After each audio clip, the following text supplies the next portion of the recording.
So I tried to open this Vex champion deck na Riftbound League of Legends. Pero ang habol ko lang talaga dito is yung trading pack sa loob. Trading, yung may pack daw sa sa loob. So, let's check.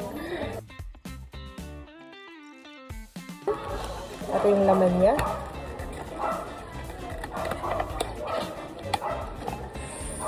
Ooh, so nice.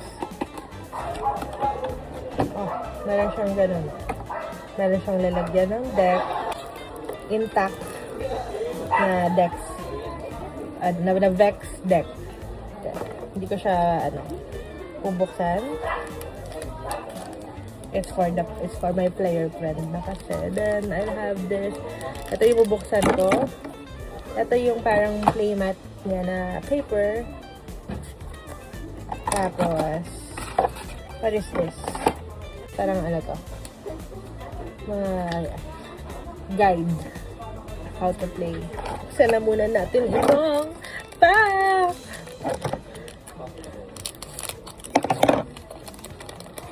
Ito yung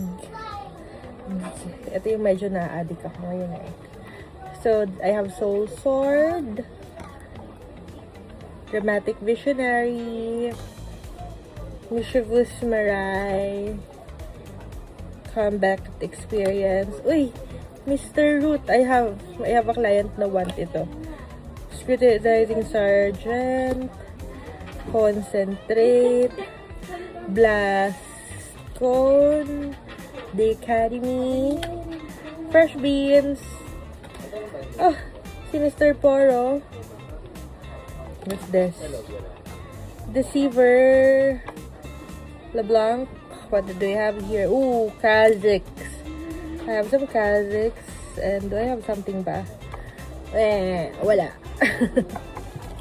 Okay lang. Uy, in fairness to si Mr. Poro is a foil. It's a foil. It's cute.